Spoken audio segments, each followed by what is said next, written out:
This is the Veteran Woman Podcast, the only podcast dedicated to empowering, inspiring, and encouraging veteran women to overcome their struggles and celebrate their successes. Now, here's your host, the one and only Arial. Hello, welcome to another episode of the Veteran Woman Podcast. I am so excited. I have Asa Leveaux on the line. I'm looking at him on Skype and he's doing his little dance. He's so energetic. How are you doing, Asa? I am fan-freaking-tastic. How are you? I am wonderful. Thank you. So, Asa, I always start off with asking the guests to tell us about themselves. So go for it. Well, first off, thank you for allowing me on. And for those of you that are listening, I want to give a big hello to you. I always say I am from Oklahoma, and being from Oklahoma, we say hello when we enter a room. Whether it's a physical room, a virtual room, we say hello. So thank you guys for coming on, and hello. So if you don't know much about me, the first thing is to understand how to say my name. It's Asa Leveaux. I get that because you might have been reading this. She might have gotten an email to you, or you might have seen this on social media and be like, oh, there's a guy named Asa. No, that's not real. You made that up. You made all of that up. Not Asa, not Asa, not Asia, not a Zay. It's Asa, I promise. So. I like a Zay, though. That's kind of fancy. A Zay. No, thank you. Asa Leveaux. And what I do is I train and coach entrepreneurs and decision makers from a place of frustration to a place of clarity in their minds and in their money. I do that under the moniker of being America's leading clarity coach. And what I know for sure is that without clarity, everything else will just drive you insane. That is so true. I second that. Now, you are a veteran, or are you currently serving? So I am both. So for the sake of conversation, we just had Veterans Day and there's been some social media pissosity around the term veteran. And so I see the word veteran as anyone that ever raised their right hand and was then able to have a general or honorable on their DD 214. If you were dishonorable, bruh, I'm going to tell you. See, I'm different from my perspective. And that's the reason why, because a lot of people, shun the dishonorable. So that's where I come in. That's okay. That's your prerogative. But my thing is that's a case on case. And that's also apparent to what you were kicked out for. So just because you were dishonorable does not mean anything. Why do I say that? I was romantically involved with someone and she kicked out for using marijuana in a state that is now free to use marijuana. Like if she just would have got caught a year later, she just needed to piss a year later and she would have been fine. Just hold it in. Can she go back and? Nope. Wow, you didn't even let me finish. Because I know. Because what happened? You're kidding me. No, because I was with her. And the thing about it, at that time, I wasn't a captain yet. I think I had just made first lieutenant. And the thing about it, grew up in the Oklahoma National Guard and was now in the reserves. So I knew both systems. So she told me what happened. I said, okay, cool. So this is what's going to happen. You just got told this. Your commander just gave you this, which means that it has not hit the system yet. They're still going through the paperwork. So since they're still going through the paperwork, now is the time to do an interstate transfer. So you're going to go from your state to this state and become still in. So when it hits, they can't affect you because National Guards are like little silos. And so your state can't affect this new state because you're already in. Then when we get to this new state, then you transfer to the reserve. Now you're federal and no longer under the governor's issues. So you're going to be fine. It's just going to take paperwork. Just let me do what I'm going to do. And she didn't let me do what I wanted to do. She's like, no, it don't matter. It's cool. And then what? About a year later, man, you think you can help me? No, I can't. Cannot. No, it's not possible under the rank that I have and the little pool that I thought I could muster. No, no, no. Sound a little salty, just a little. Like I could have had you. Like I had you. Well, tell us about your military experience. How long have you been in?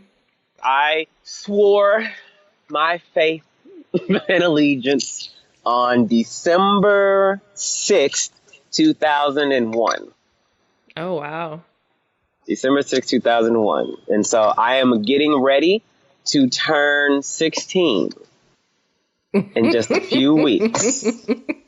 Yep, I'm going to be 16. Thank you. And like I said, I got in as an E2. Yep, got in as a private. Yeah, and I started recently. I heard that it's offensive to call a private. Really? I was like, okay. What the whole hell? Like, that's your rank. What you mean? Right. I'm like, you got to get on with that because I'm going to be calling you by your rank. I don't understand that. Just like Battle Buddy got changed to Warrior Companion for a while. I don't know about that. It's just... I don't know about that. It's a battle buddy for me. Right. My thing is, you better get a battle real quick, like, because when them bombs start dropping, you start hearing incoming, you ain't thinking about nobody's companion. You need a buddy. You need somebody. You need somebody. So, yes, in the National Guard, as a private, going up to the rank of E5, then switching to the dark side of officer land. Yeah, I was going to clown you, but you said you've been enlisted. I was enlisted from I'll back 2001 off. to 2008. Having gone to PLDC. Right. Yeah, PLDC. Not, what is it called now? Warrior Trend? WLC, Warrior Leadership Course. So no, I went to PLDC. And the way I got my officer is I didn't do direct commission. I went through OCS, but National Guard OCS. There's something called Reserve and Active Duty OCS, which is in Fort Benning. National Guard OCS is in the Black Hills of South Dakota. I don't think I knew that. And the thing about that little program is that National Guard a lot of times has little man syndrome. So they feel like, we gonna make our officers the way we want to make our officers. And plus it's state funded usually. So yeah, everything that the regular OCS does not get to do, they get to do to you in state sponsored. Yeah. It's basic like old school boot camp, which is the reason why I now understand that I do not eat in front of my troops or anybody under my command because I had to low crawl through rocks because I was caught in line before everybody in my company was in the chow line. So I had to go outside and then low crawl through rocks back to my place in line. Mm-hmm. Wow. Wow. Yeah, that's old school because nowadays... Right, that ain't happening. That ain't happening. Congressional letters and stress cards and everything. Oh yeah. No, we actually had somebody in my group through OCS get kicked out for mutiny. I thought that was only on Pirates of the Caribbean. I kid you not. I was like, so is that real? I said, well, how that happen? They said, well, what happened was their brigade commander was running and no one knew that he was running behind us. And we had somebody who had met all the National Guard qualifications to change over. And he was very young. And, when you change over as a prior enlisted, all of y'all, for the most part, E5, E6, been in, at least 7+ years. Talking noise to each other. Like when you want to lead, you got to bring it because you are leading leaders for real already. And so he was trying to tell us, like we were doing PT and he was running and we were like, no, dude, that's the wrong route. We can't go that way. So he's like he's trying to tell us like half left or something. I forgot what the command was. And we're like, no, we're not going. Like, no, we're not following that order because it's stupid. And like, we are literally yelling at him. Like, no, we're not doing it. Well, come to find out, the brigade commander was actually watching this transpire. And that showed that he could not keep control of his troop. And yeah, so we were actually being mutinous in nature to him. And so he got kicked out that day for that. Wow. Mm-hmm. That is something. Wow. And I mean, 2001 wasn't that long ago, because that's a different era, you know, for even people who served before us. Because I came in April 2002. So we grew up in the same time frame. Right. And just, BDU. yeah. And just seeing things change, man. Mm-hmm. Yeah. Like, you don't have to buy a heat gun for AIT anymore. Like, that was an investment. Yeah. Yeah. Alcohol, cotton swab. Yep. That was very real. And that's how, I mean, and it was pride that you took in shining those boots and ironing. Don't get no cut on this crease. Yep. Don't cut your hand. Man, I miss those days. Okay, so let's stop reminiscing for a little bit, because we'll be here all day talking about that. Right. So what do you do now? So, like I said, as America's leading clarity coach, I provide clarity for entrepreneurs and decision makers. What does that mean? Put that in layman's terms, Asa. So let's say you are somebody and you're aspiring to open your own business. Let's say you are someone, like, Asa, I want to be a coach. Or, Asa, I want to open a daycare center. And I would say, awesome. I so value your desire. Now let's get clear on what you need to do, on why you want to do it, and what's next so we can make this money.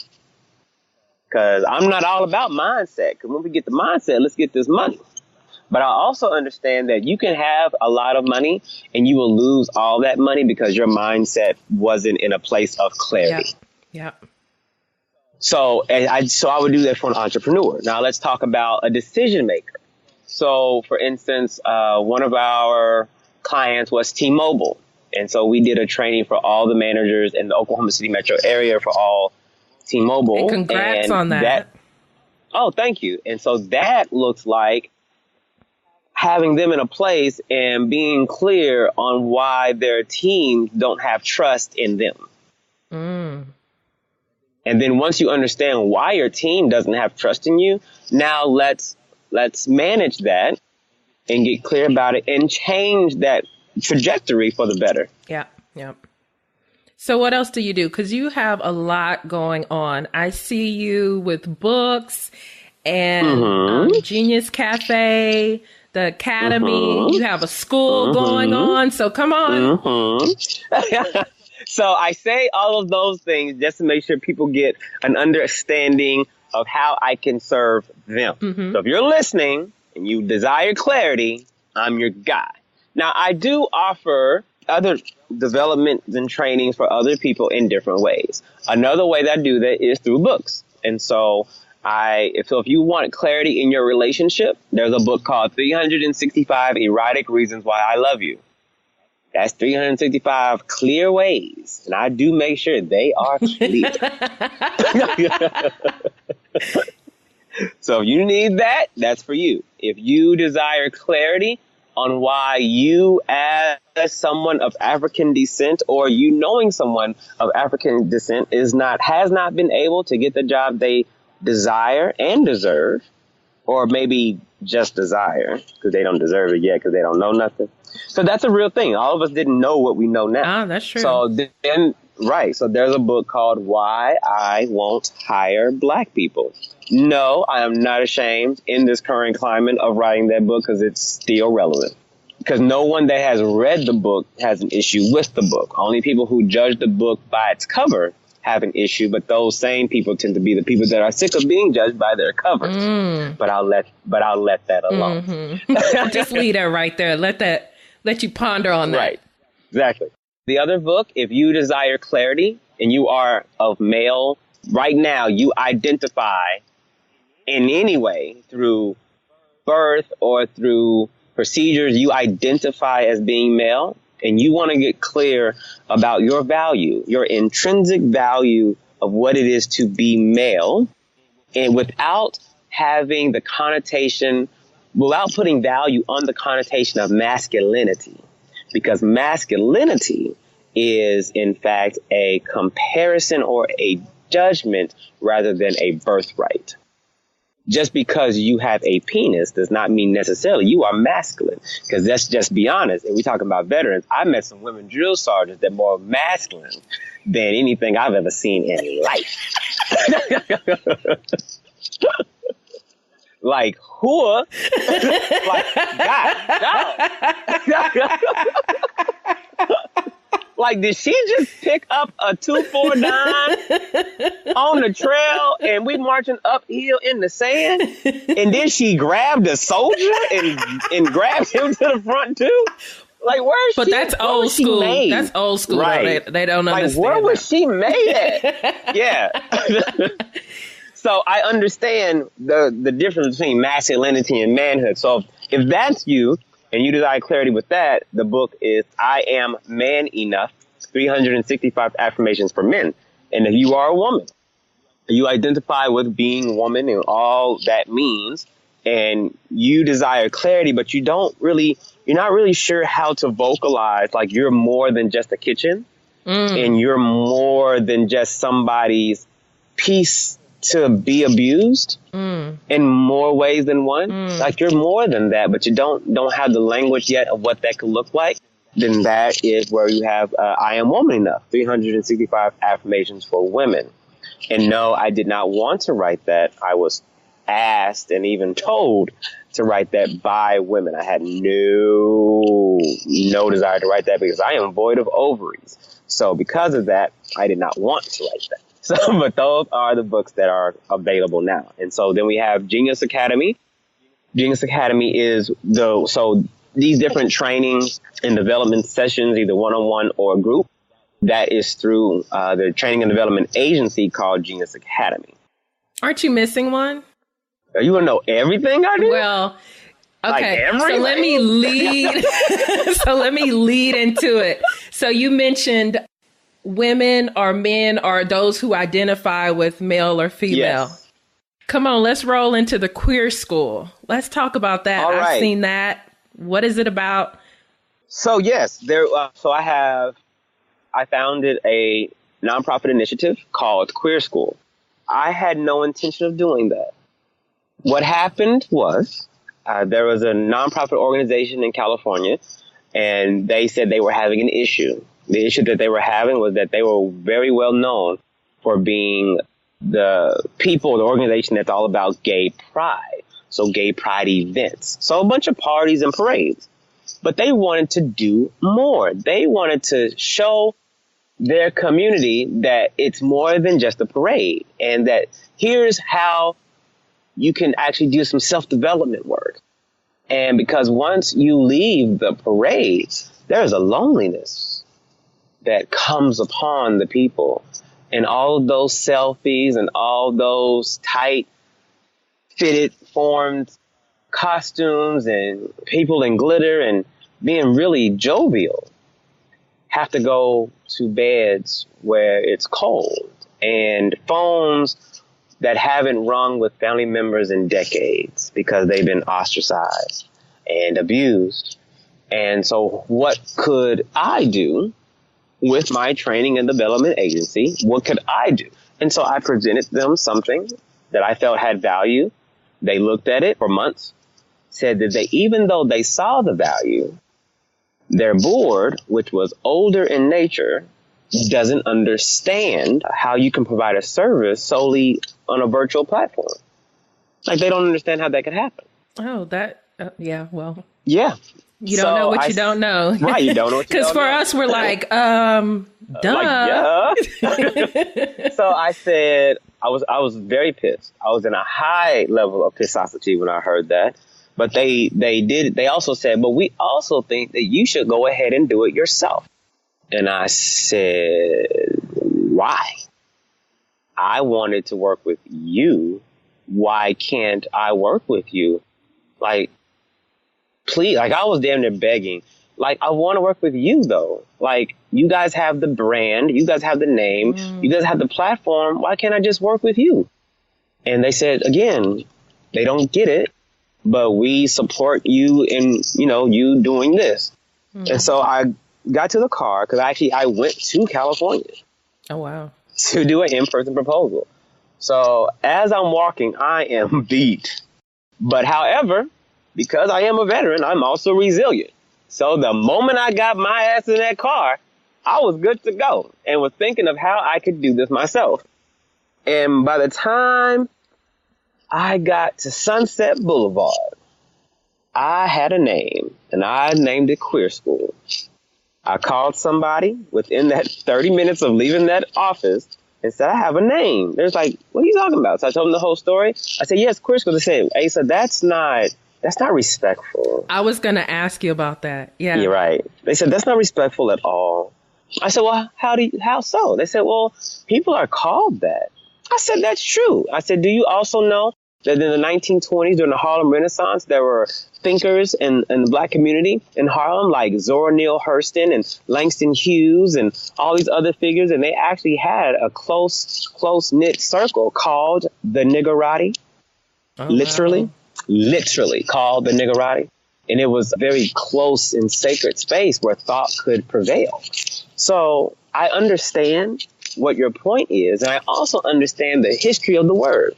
So people during the Stonewall riots it was 1972, the Stonewall riots in New York, when police officers came into the Stonewall Club in Greenwich Village and bombarded people in that nightclub and beat them and put them in paddy wagons.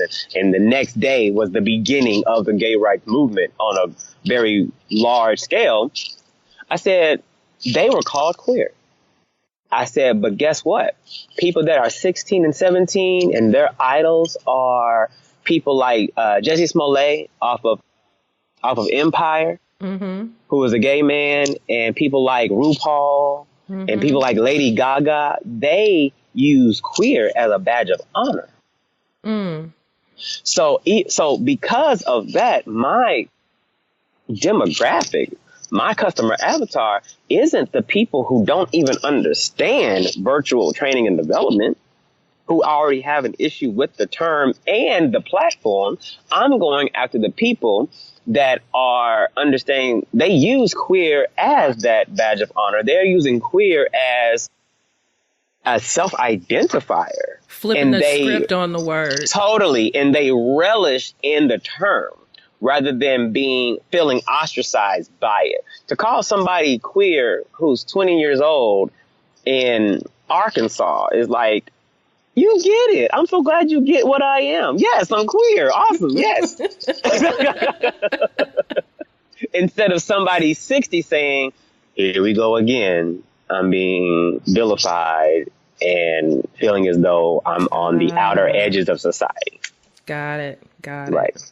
So yes, it's training and development instead of for-profit and instead of just for entrepreneurs and decision makers. This is training and development for the global LGBTQ community in a way that we provide master classes. So that started in October 2016. So we've just reached our 1-year mark.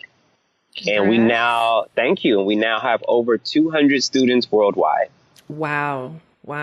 And what do you teach? Do you teach how to deal with identifying with LGBTQIA? And I'm going to ask you what those all stand for. Of course. And do you talk about other entrepreneurship things as well? How does that look? So because of the type of demographic I'm going for, I'm thinking about the 16-year-old in Wisconsin or the 17-year-old in South Dakota that may not even be in a 100-mile radius of a gay resource, even a gay nightclub. They've never even heard of one. And how can we in a virtual space be there for them? I mean, people in Saudi Arabia, to be identified as LGBTQIA in any form of fashion will get you, let's just say, you will not enjoy life once you are publicly identified as that. And because of that, we offer personal development classes. So we have classes such as, are you enough? To pose the question, so that you can understand the steps. Because if your answer is no, here's how you can ensure that your answer is yes over time. We have a course called Validity, and making sure that they understand how valid and necessary they are, not just in the quote unquote gay world, but in the world at large. Period. Powerful. That's powerful. Yes. So that's our intent. And yes, for those that don't know, but care, because you cannot know but care. So that you don't understand what LGBTQIA is. So L stands for lesbian. G stands for gay. B stands for bisexual. T stands for transgender to transsexual. Q stands for queer or questioning. Ah, okay. I stands for intersex. Intersex is when there's a level of gender fluidity. So, yeah, there's a whole thing around that. And then A is asexual, meaning you actually have no desire to have sex with anyone at any time. Oh, wow. Mm-hmm. And all of those groups feel as though at one time or another they were on the fringes of society and been made to feel weird about how they show up in the world. And it is my intention. Most of us are veterans, so we understand commander's intent. And it is my intention that no longer be the case. And if they find themselves in spaces where that is the case, they can have enough resiliency and wherewithal to stand that and stand it with a smile on their face and not feeling as though they have to commit suicide. Oh, yes, yes. Now, you told me at the beginning of this, nothing's off limits. Mm-mm. So I want to ask, do you identify with LGBTQIA? Yes, I identify with being bi. Okay. So bisexual. Now, what is bisexual? Because I have to ask, people ask this to me all the time. Okay, in a really, really flippant way, like in a shade way, I would say it means I can make men and women make the same sound. Oh, love it. Oh, my goodness. So that's what bisexual means if you want to be real flippant and real, whatever with it. But if you want to get more technical, yes, bisexual is literally, so a lot of people ask bisexual, so which do you prefer? That's inherently what bisexual means. There's no preference. So if somebody asks me, so Asa, you're single now, so who do you think you'll end up with? I don't know. I'm not sure. I have no idea. I date humans. There you go. I date humans. There you go. I don't care what that is. Of course, there's standards. You're just going to be trifling as all hell. And you know what? That's a big thing that I want to touch on. Is because just because a male or female is gay doesn't mean they're just out with everybody. There's still, like you said, standards and a certain attraction. Is not that they're just trying to be out with any and everybody of the same sex. However, we know some sexually free individuals. But hey, you got that with the heterosexual community. So. You sure do. So the same way that you know people that will sleep with anybody and anything, that's over every single sexuality normal thing. So yes, and so bisexual also doesn't mean that you're one, confused, or two, greedy. Okay, well, the way you said that you can make men and women make the same sounds, that sounded greedy. So my capability is not the same thing.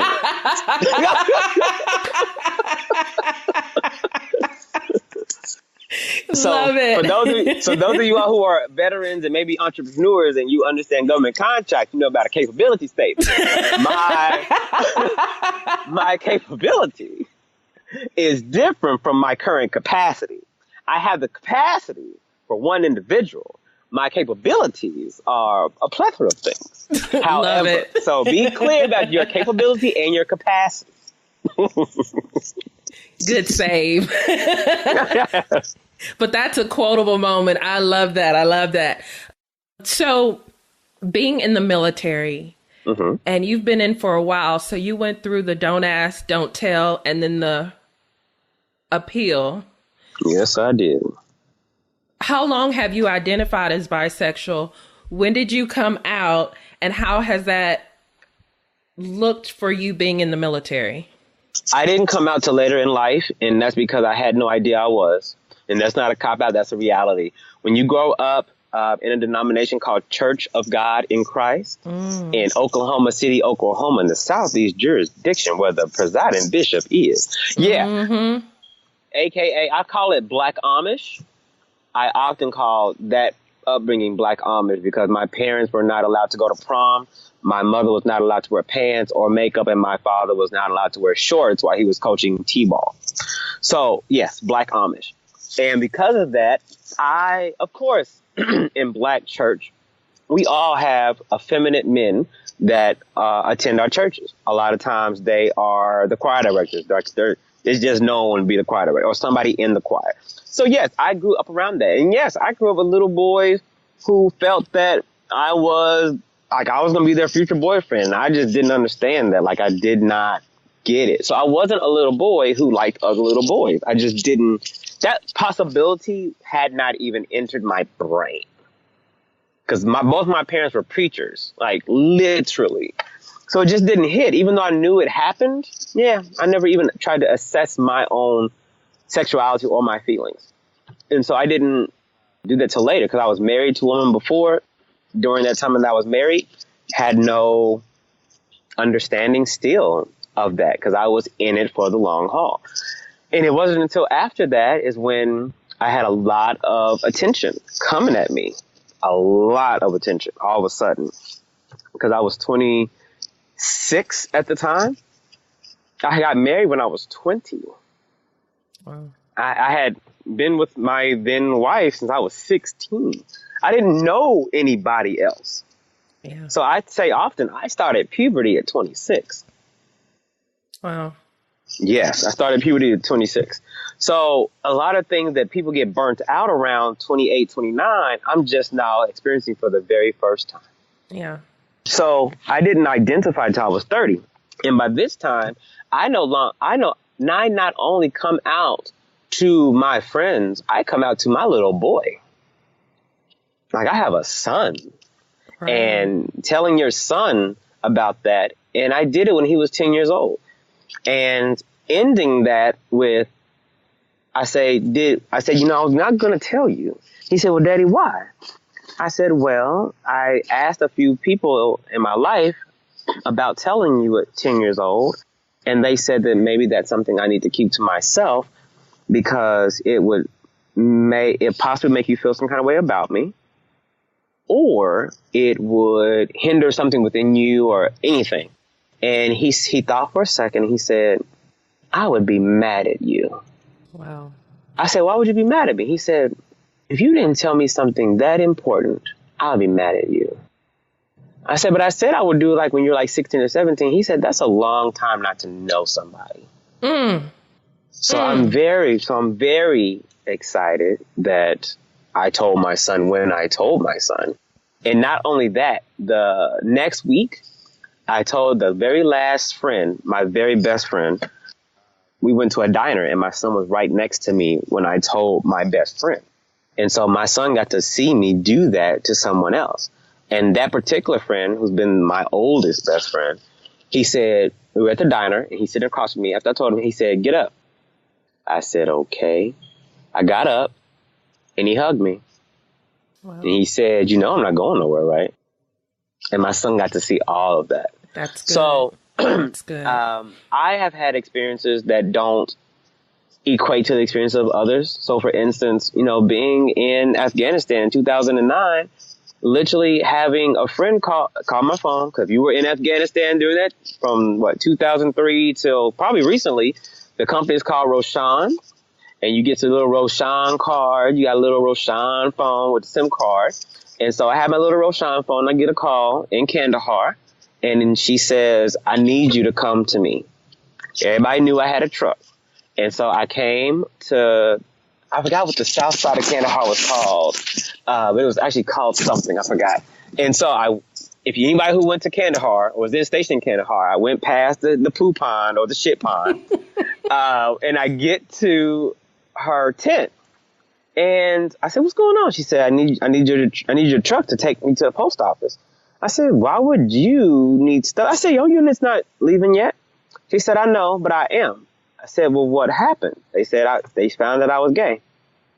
Mm-hmm. And I said, "Okay."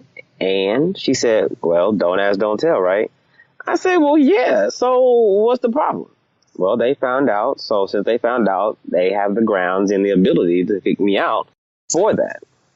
And so I had to literally help a friend pack all her stuff, take it to the post office. I mean, all those tough boxes. Mm-hmm.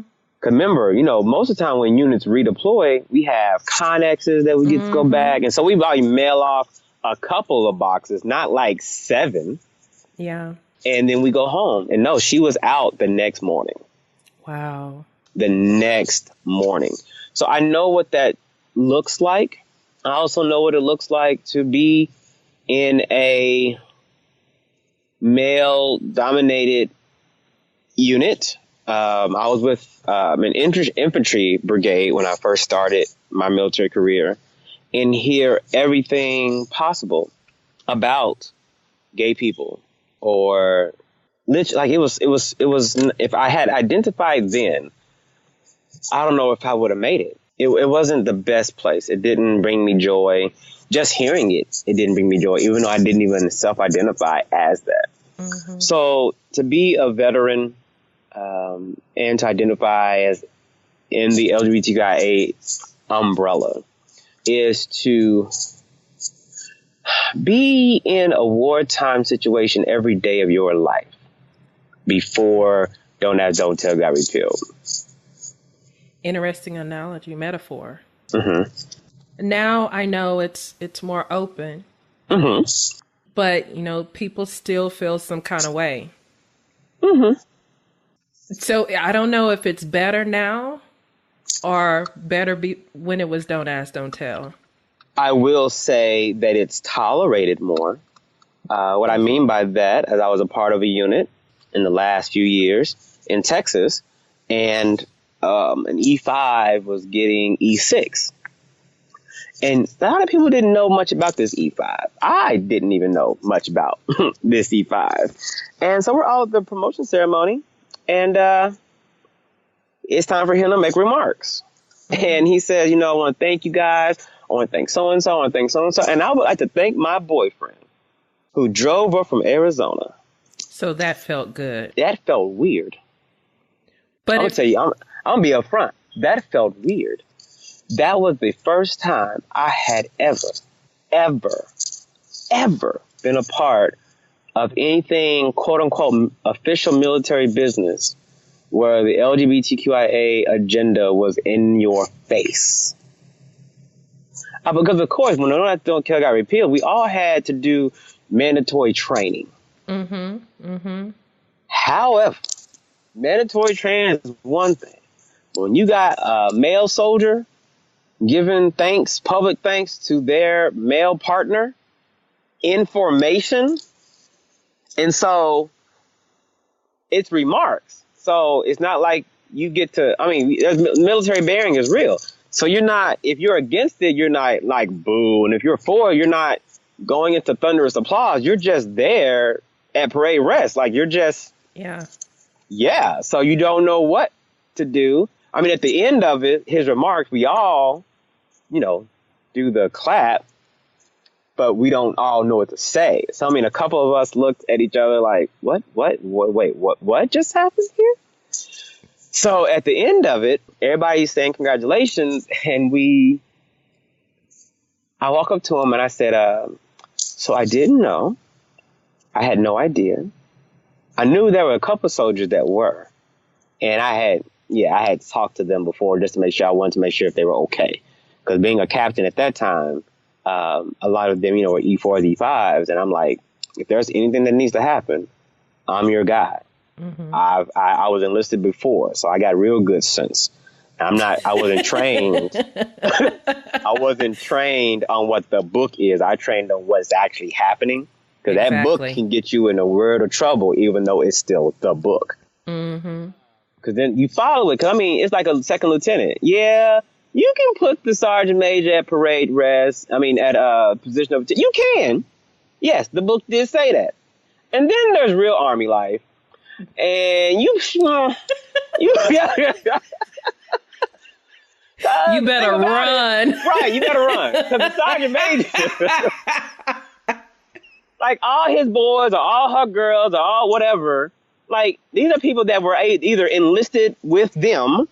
I mean, I have E9 like, we went to basic training together.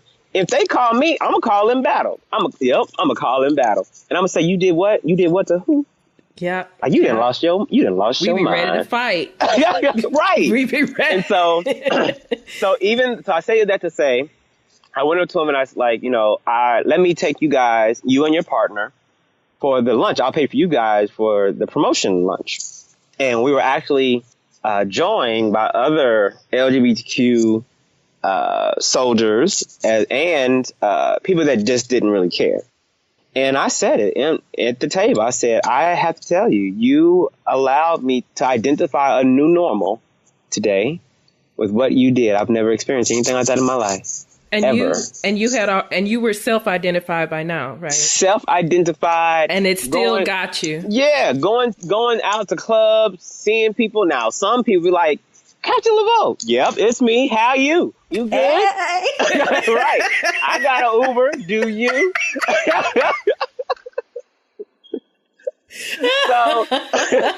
So it wasn't. I wasn't anybody that was trying to hide it, but at the same time, there were. So actually, one of my raiders I saw at the club, and she walked up to me and she said, "You didn't see me." I said, "Oh, okay, I didn't see you." Right. So it's still that. Yeah. Right. It's still that. And imagine you understand, and it was still weird for you. So imagine people that don't even grasp it at all. Right. So, yeah. But I bet for him it felt good to be able to say it instead of having to like hide it, even though it is different. It is very is. And the thing about it, I think it was it was this year. This year I was going to some military something. I was on the plane, and who did I sit next to on the plane? That soldier from years ago that introduced me to a new normal. And I asked, I said, "So how's your partner doing?" "He's really good." Wow. We're thinking about getting married and everything. I was like, wow. Yeah. Wow. So are those who are transgender allowed into the military? Do not quote me, but as far as I remember, no, I can't be quoted on this. Transgenders are still allowed in. President Donald Trump had made a couple of statements via social media alluding to there may be a change where that is concerned. And as of now, I'm not sure if it was the Department of Justice or there was some agency that has now blocked that. So as of right now, trans soldiers, sailors, Marines, and airmen are still protected. Okay. Because I know I've been kind of out of the loop on different things. And that's why I wanted to talk to you, because I know you have a school and you're more, in the loop right now. Also, another question. So they did fix the benefits for military, the other spouse, even if it's even if it's they did. That's good, because my thing is, if you're married, you're in a good relationship, because we have heterosexual relationships that don't work out. Yes. Like I had a physically abusive husband. So if you're in a same-sex marriage and it's a good marriage, go for it. Right. And they should get the benefits because they're together. They're doing the thing. Right. You know what I'm saying? And a lot of, and there are still stories coming out of people, in relationships that feel like they're married and it's not seen as that with a family or somebody else, and they get kicked out of the room when their partner is transitioning. The house that, they bought together goes directly to the family because of probate. Yeah. Like a lot of different stories like that happen. So my thing is, if you find yourself married to another of age human, you should get everything you want to get. Love it. Yes. Of age human. Yes, an of age human. Who do you like? Humans. Love it. So do you have anything else you like to say that you like to leave the listeners with? This has been an interesting conversation. I thank you for coming on and being open and transparent about it, because it is something I definitely want to talk about and get out there. And I love talking to people who aren't ashamed to talk about it and aren't ashamed to talk about anything that's normally swept under the rug, or, that people just are like, shh, you can't say that. You can't talk about that. So thank you so much. For just the last thing, if you are still in, I will ask you to, I understand that a lot of times there are religious components to being in the service. There are a lot of people who are either Jewish, Christian, Muslim. There's a lot of different things, because on Sundays when we have all the services, Protestant service, Catholic Mass, a lot of people go to a lot of different things.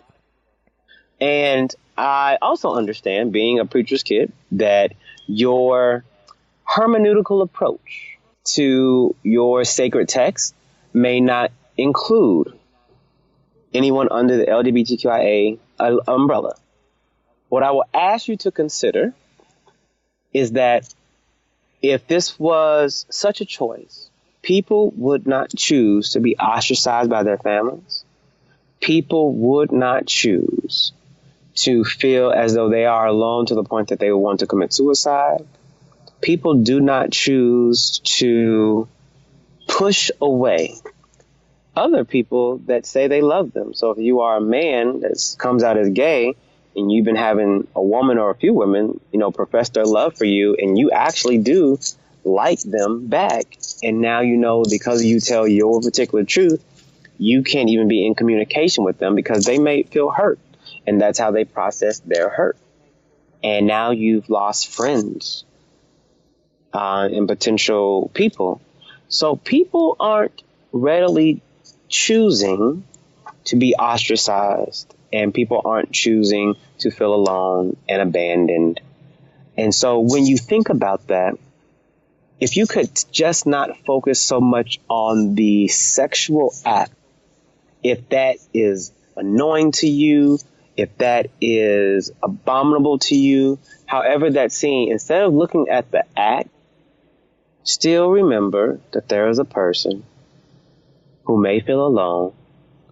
Because we talk about how veterans commit suicide with PTSD and depression, but you take an LGBTQ veteran, it just isn't the same. It really isn't the same. Because if you do call Military One Source, which is still a great resource for veterans, or you dial 211, yeah, you might get a therapy session, but that therapy session might be answered by someone who is a devout Christian and does not find value in people who don't love like they love. So just remember that we're still humans, we're still necessary, still valuable, and still in need of love. And that's all. You've been listening to the Veteran Woman Podcast.